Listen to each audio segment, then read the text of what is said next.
श्री राम जय जय राम।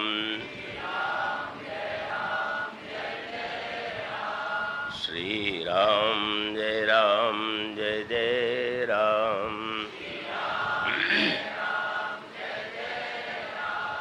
श्री राम जय जय राम।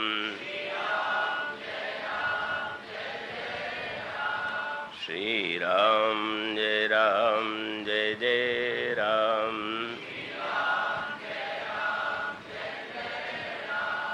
श्री राम जय जय राम। बोलिए सियावर रामचंद्र महाराज की।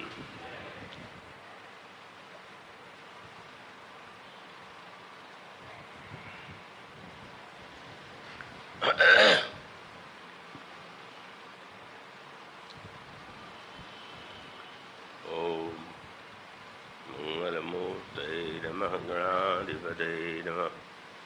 वर्णानामृतसंज्ञानां रसानां छन्दसामपि मंगलानां च कर्तारो वन्दे वाणी विनायकौ। शान्तं शाश्वतमप्रमेयमनघं निर्वाणशान्तिप्रदं ब्रह्माशम्भुफणीन्द्रसेव्यमनिशं वेदान्तवेद्यं विभुम् रामाख्यं जगदीश्वरं सुरगुरुं मायामनुष्यं हरिं वन्देऽहं करुणाकरं रघुवरं भूपालचूडामणिं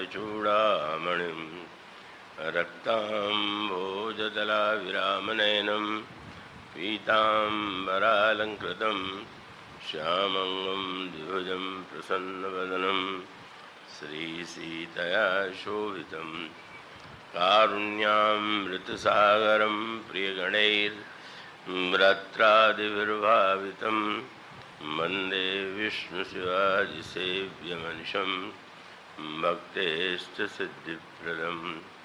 कौशलेन्द्रपदकञ्जमञ्जुलौ कोमलावजमहेशवन्दितौ जानकीकरसरोजलालितौ चिन्तकस्य मनोभृङ्गसंगिनौ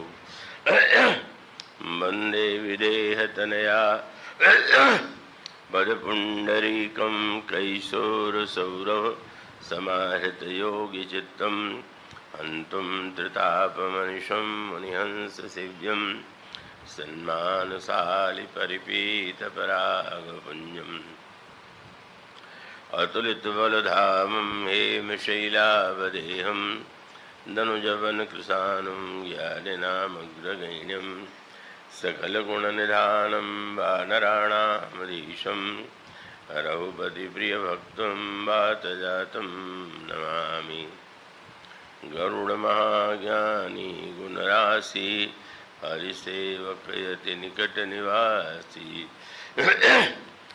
कुन्देन्दुधरगौरसुन्दरं अम्बिकापतिमभीष्टसिद्धिदं कारुणिककलकञ्जलोचनं नौमि शङ्करमनङ्गमोचनं।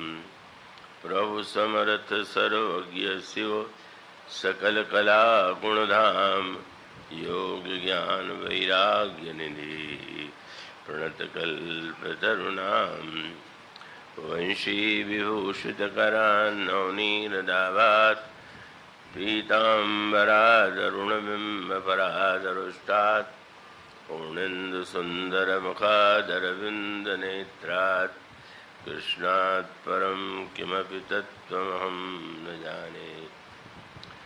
वैदेही सहिते सुरद्रुमतले हेमैर्महामण्डपे रत्ने पुष्पकमासने मणिमये वीरासने संस्थितम् अग्रे वाचयति प्रभञ्जनसुते तत्त्वं मुनीन्द्रैः परं व्याख्यातं भरतादिविपरिवृतं रामं भजे श्यामलम्।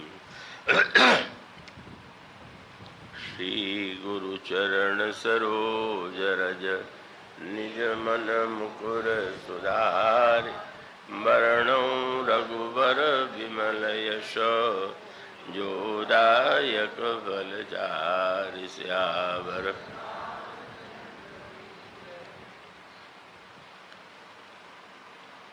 प्रभु श्री रामभद्र की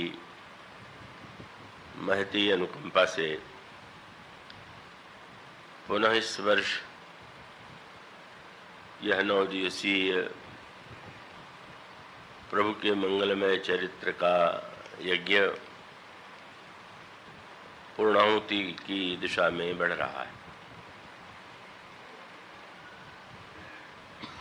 श्री मेघराज जी सोरेवाला बड़े भक्त हृदय हैं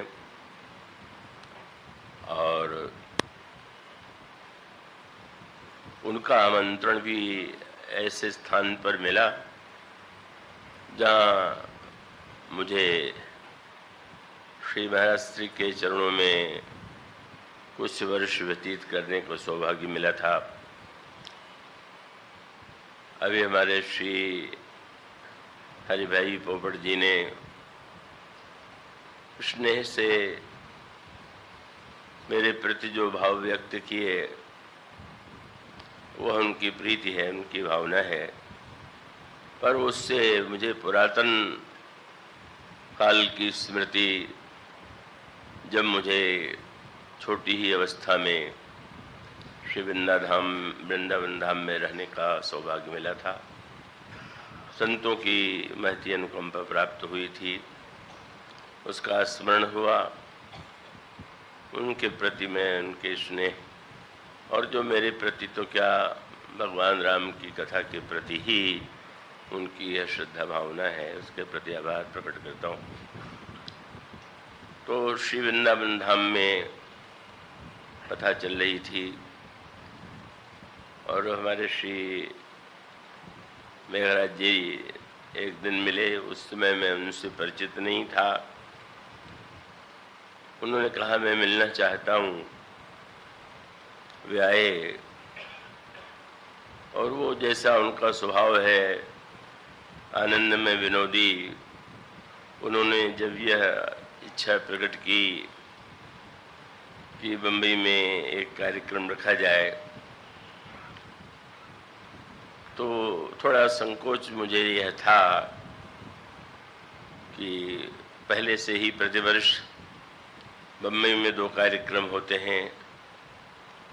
आज नवरात्र में बिरला मातुश्री सभागार में और फिर हमारे स्नेहास्पद श्री बालकृष्ण जी रुइया सौभाग्यवती गीताबाई जी की ओर से, उससे भी पहले से एक क्रम चल रहा है। तो अब बम्बई में फिर से तीसरी बार कार्यक्रम स्वीकार करने में कुछ हिचकिचाहट थी, पर मैंने जैसा कहा कि वृंदावन का वो आश्रम तो मेरे लिए एक दिव्यतम तीर्थ भूमि है।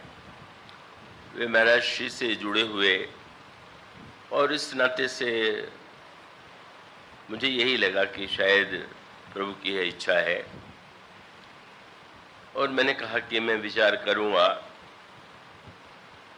हमारे निकटस्थ लोगों को शायद उनके विनोदी स्वभाव से भ्रम हुआ कि उन्होंने प्रस्ताव गंभीरता से किया है कि ऐसे ही चर्चा कर दी है। तो मैंने कहा कि नहीं, ऐसा नहीं मानना चाहिए, वो स्वभाव से ही ऐसे होंगे, मैं तो नहीं जानता था। तो सचमुच जैसे वो तो यूँ कह लीजिए कि भौतिक अर्थों में नहीं पर पारमार्थिक अर्थों में तो हम सब एक ही परिवार के सदस्य हैं और उस नाते से उनका स्नेहाग्रह स्वीकार करना ही पड़ा। और वो पहले तो 1 वर्ष की बात थी, फिर वो कई वर्षों से यह क्रम चल रहा है। तो ये उनके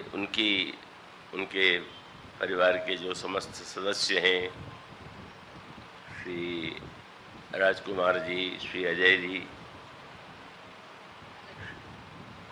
श्री आनंद जी, श्री सतीश जी और एम चंद्र जी, उनके जो सुपुत्र हैं और उनके परिवार के जो सदस्य हैं।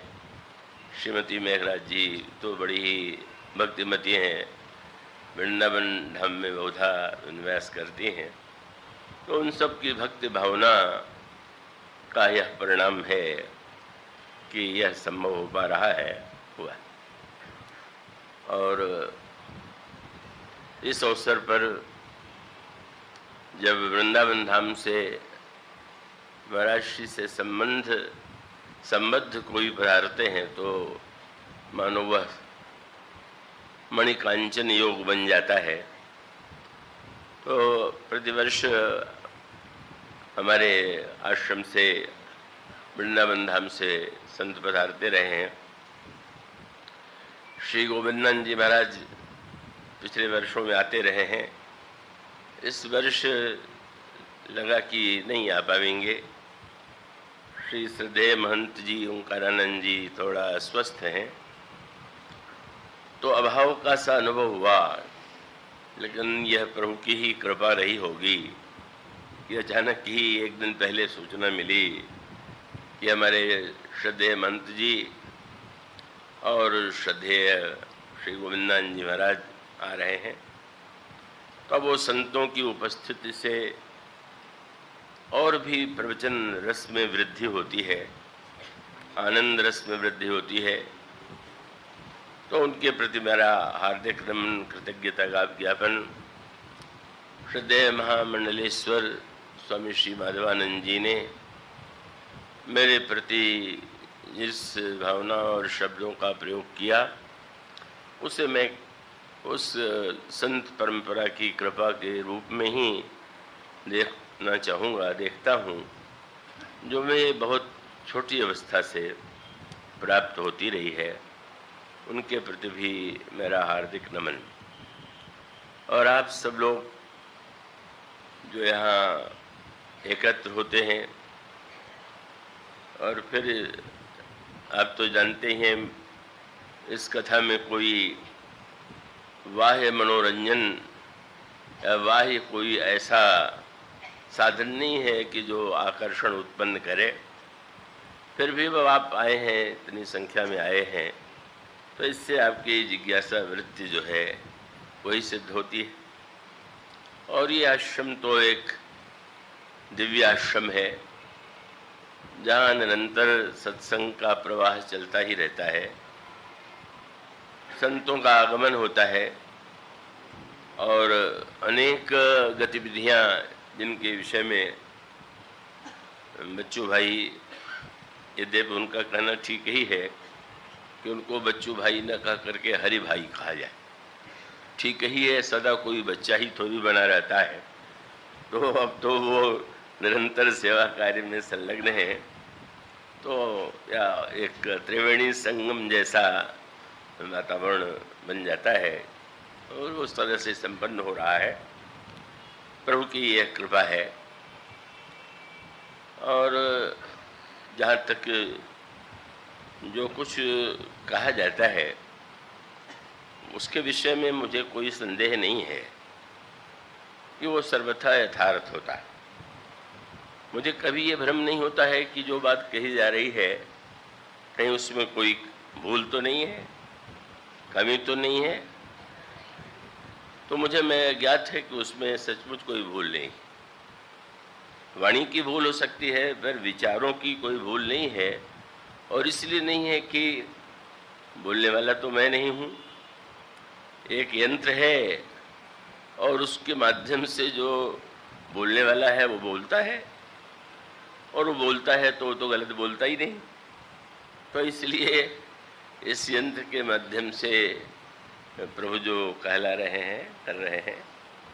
एक दिन यहाँ से निकल रहे थे तो श्री मेघराज जी के सुपुत्र अजय कुमार जी दूसरे से कह रहे थे, मंदाकिनी बेटी से, कि एक एक शब्दों के चिंतन में कितना वर्ष लगा हो।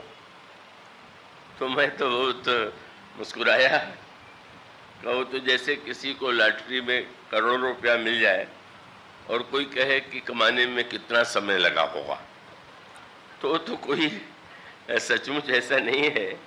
कोई प्रयत्न करके मैं बोलता भी नहीं, चिंतन भी नहीं करता, और मैं तो इस पर भी ध्यान नहीं देता कि आज किस विषय पर बोलना।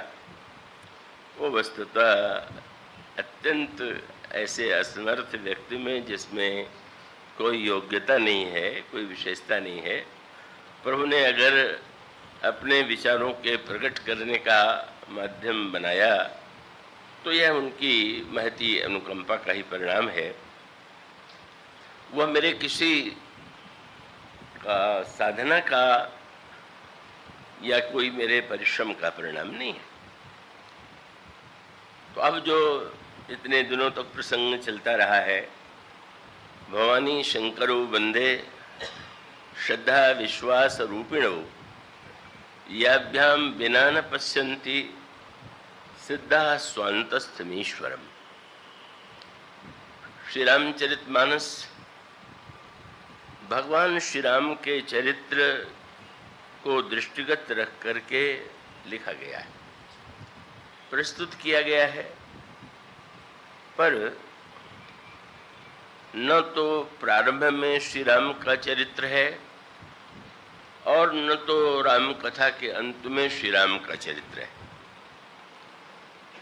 प्रारंभ में भगवान शंकर और भगवती उमा की कथा है, और राम कथा के पश्चात कागभूषुंड जी की आत्मकथा है, जो प्रसंग उमा शंकर जी से आप बड़े स्नेह से सुनते रहे हैं और उसका आनंद आपने लिया। तो ये जो दोनों प्रसंगों के अंतराल में श्री राम की कथा है, उसके पीछे विशेष तात्पर्य है,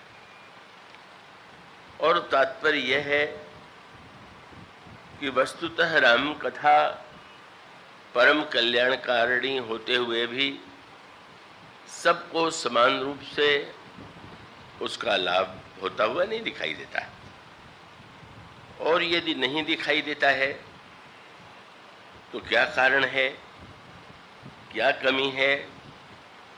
और तब गोस्वामी जी यह बताना चाहते हैं, ये तो भगवान शिव का चरित्र और भक्त शिरोमणि कागभूषुंड जी का चरित्र, ये दोनों ही एक ऐसी मंजूषा है, ऐसी पेटिका है कि जिसमें राम कथा का रत्न रखा हुआ है।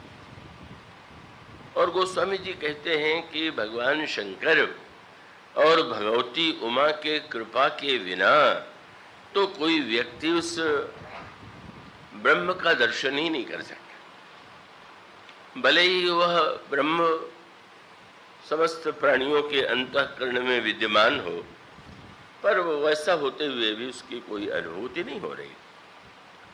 उसके लिए आवश्यकता है उसे देखने के लिए का हमारे इंद्रियों में विलक्षणताएं हैं और उनके साथ साथ कमी भी है।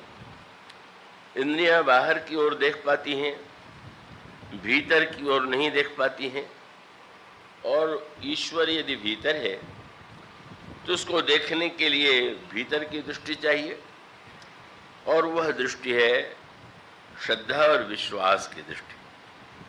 गोस्वामी जी इस श्लोक में कहते हैं कि भगवान शंकर मूर्तिमान विश्वास है और भगवती उमा मूर्तिमती श्रद्धा। विश्वास साधना का, श्रद्धा का अंतिम फल है, पर श्रद्धा का उदय बहुत विरले व्यक्तियों के जीवन में ही होता है। जिसके हृदय में, जिसके जीवन में श्रद्धा का उदय नहीं हुआ है, वह कितना भी बुद्धिमान क्यों न हो, पर वो श्री राम कथा का आनंद रहस्य नहीं ग्रहण कर सकता। और इसका प्रमाण यही था कि सती जी दक्ष पुत्री भगवान शिव से विवाह होने पर भी वो राम कथा का आनंद नहीं ले पाई, सुना ही नहीं उन्होंने, क्योंकि उनके जीवन में श्रद्धा वृत्ति नहीं थी, संशय था, कुतर्क था, भ्रम था। पर वही सती जब अगले जन्म में हिमालय की पुत्री के रूप में जन्म लेती हैं, तब तो राम कथा की वो अद्भुत रस धारा संसार के समक्ष बहती है कि जिसे पाकर के भगवती उमा तो धन्य हुई ही, समस्त संसार के जीव धन्य हो रहे हैं। यह जो विश्वास और श्रद्धा है, विश्वास के कई रूपों की चर्चा कल आपके सामने की गई थी। आइए श्रद्धा के तत्व पर विचार करें। श्रद्धा क्या है, श्रद्धा के कितने रूप हैं, उसको भी गोस्वामी जी ने अनेक प्रसंगों में प्रस्तुत किया है। तो श्रद्धा को कहीं तो गोस्वामी जी बताते हैं कि श्रद्धा गाय है, दूसरे स्थान में बताते हैं श्रद्धा वसंत ऋतु है, तीसरे स्थान में बताते हैं श्रद्धा तीर्थराज प्रयाग की पत्नी है, और चौथे प्रसंग में कहते हैं भगवती उमा मूर्तिमती श्रद्धा। तो श्रद्धा के जिन रूपों का वर्णन किया गया उनमें भिन्नता, और उसमें क्रमशः श्रद्धा की जो परिपूर्ण, जिसको हम कह सकते हैं कि श्रद्धा समग्र अर्थों में कहाँ दिखाई देती है, तो वह है भगवती उमा। पर प्रारंभ में भगवती उमा जैसी श्रद्धा, पार्वती जैसी श्रद्धा सरल तो नहीं है, वो तो बहुत कठिन है।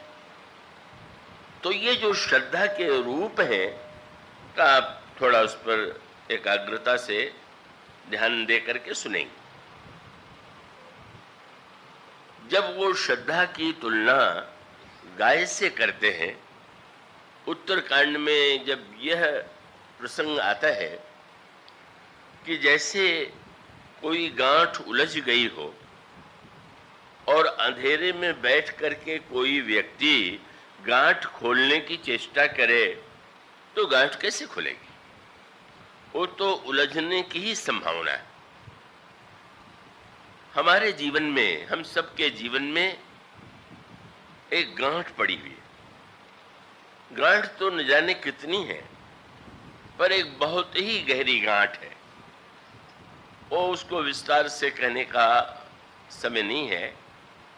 उसको गोस्वामी जी कहते हैं जड़ और चेतन की ग्रंथि। बड़ी अनोखी बात है, जड़ के द्वारा चेतन बंदी हो गया है, बंध गया है, जो आश्चर्यजनक है, जो अविश्वस्त है। तो ये जो ग्रंथ है, इसको खोलना है। तो खोलने के लिए क्या चाहिए?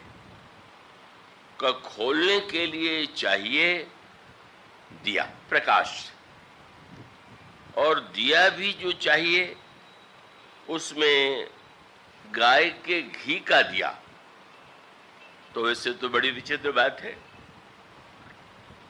कई बार लोगों ने मुझसे कहा कि तो कोई तर्क संगत बात नहीं है, दिया चाहे केरोसिन तेल का हो, चाहे और किसी तेल का हो, चाहे घी का हो, इसमें क्या अंतर पड़ता है? तो मैंने कहा कि बस यही तो अंतर है। इसका अभिप्राय है कि संसार में भी जो समस्याएं आती हैं, उसकी गांठ को सुलझाने के लिए तो आप कई उपाय सोचते हैं, लेकिन यह जो ग्रंथि है, और उसके लिए एक शब्द कहा गया, वाक्य बड़ा अनोखा है, नहीं है पर है। अब ये भी एक बड़ी अटपटी बात हो गई। इसीलिए भुसुंडी जी ने कहा कि सुनहु ताते है अकथ कहानी। ये जो कहानी है ये अकथ है। कहानी का अर्थ है जो कही जाए, और अकथ माने जिसे न कहा जाए। तो जो नहीं कहा जा सकता है उसे कहना है, जो नहीं है उससे सुलझाना है तो सुलझाना सरल है, और नहीं है तो सुलझाना और कठिन। रोग शरीर में है तो दूर करना संभव है, पर रोग का भ्रम हो जाए तब तो वो छूटना बड़ा कठिन हो जाता है। क्योंकि कई रोगियों को जो मानसिक रूप से रोगी है वो ये मानते हैं कि ये रोग है, और कभी कभी तो ऐसे संस्मरण की सुन के हंसी आती है। हमारे परिचित हैं, बहुत ही वो भी आश्रम से जुड़े हुए बड़े उच्च अधिकारी रहे हैं, अब निवृत्त हो गए हैं, तो अपना संस्मरण वो सुनाया उन्होंने। जब वो प्रयाग विश्वविद्यालय में पढ़ रहे थे तो उनको जो कोर्स के ग्रंथ थे उसके साथ साथ और बहुत कुछ पढ़ने का एक शौक था। तो उन्होंने कोई चिकित्सा संबंधी का ग्रंथ पढ़ा एलोपैथी का, और उसमें जब उन्होंने एक रोग का लक्षण पढ़ा तो उनको लगने लगा कि ये तो सारे लक्षण मुझ में, जो लिखा है बिल्कुल सबका सब मुझ में। तो पुस्तक में पढ़ के लगा तो डॉक्टर के पास गए, तो डॉक्टर से उन्होंने ये नहीं कहा कि मुझे कुछ कष्ट है, तो उन्होंने सोचा कि अब कहेंगे कि कष्ट है तो मुझे साधारण रोगी मान लेंगे। मैं बता दूं कि मैं भी कोई साधारण रोगी नहीं हूं, मैं पढ़ा लिखा हूं, बड़ा अध्ययन मैंने किया है। तो उन्होंने उस रोग का नाम लेकर के कहा, ये डॉक्टर से नहीं पूछा कि मुझे क्या रोग हुआ, ये कहा कि मुझे ये रोग हुआ। अब डॉक्टर तो हंसी नहीं रोक पा रहे, हंसे चले जा रहे हैं। तो उन्होंने कहा कि देखिए, मैं आपसे दवा कराने आया, मेरी बात सुनकर के आप हंस क्यों रहे हैं? तो उन्होंने कहा कि बात यह है कि जिस रोग का नाम आपने लिया है वह केवल स्त्रियों को होता है, इसलिए मुझे आश्चर्य हो रहा था कि आपको ऐसा कैसे लगने लगा कि मुझे रोग। मैंने एक भ्रम हो गया, वो पूरी गहराई से विचार नहीं किया कि वो किस अध्याय का रोग है। बस रोग है, लक्षण है, सब उनको दिखाई देने लगा। तो अब वो व्यक्ति को अगर एक बार भ्रम हो जाए तो कुछ बुद्धिमान हो तो जल्दी दूर होता है, और ना समझ को भ्रम हो जाए तब तो बड़ा दूर होना कठिन है। तो अब ऐसी स्थिति में यह जो अकथ कहानी है, मानो बुद्धि के द्वारा ही तो आप समस्याओं को सुलझाते हैं, पर जिस बुद्धि के द्वारा आप संसार की समस्याओं को सुलझाते हैं, क्या इस चिज्जड़ ग्रंथि को, ये जो अकथ कहानी वाली ग्रंथि है, क्या उसको इसी बुद्धि के द्वारा सुलझा सकते हैं क्या? तो उन्होंने कहा कि ये संभव नहीं, बुद्धि से, पर वो बुद्धि कैसी होनी चाहिए? तो उस क्रम में उन्होंने कहा कि उसके लिए तो गाय के घी का ही दीपक होना चाहिए।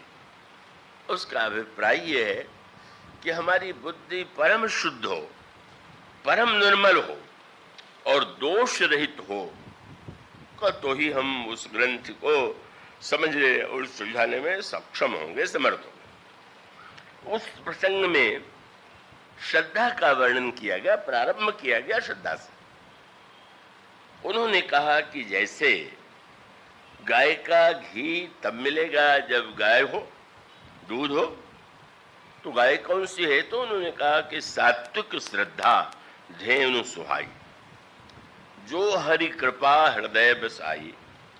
भगवान की बड़ी कृपा होती है तो मनुष्य के अंतःकरण में सात्विकी श्रद्धा माने संसार के सम्मान के लिए और बातों के लिए श्रद्धा होने पर तो रजोगुणी, दूसरों को परास्त कष्ट देने के लिए तो तमोगुणी, पर जिसके हृदय में सत्य और तत्व को जानने की इच्छा है उसके लिए सात्विक श्रद्धा चाहिए।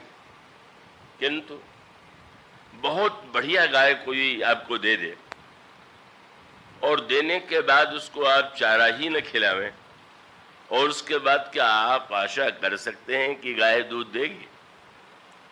तो उन्होंने कहा कि श्रद्धा तो है गाय, और ये जो नाना प्रकार के सत्कर्म हैं, जप तप यज्ञ उपवास, ये सब के सब चारा। सात्विक श्रद्धा धेनु सुहाई, जो हरि कृपा हृदय बस आई।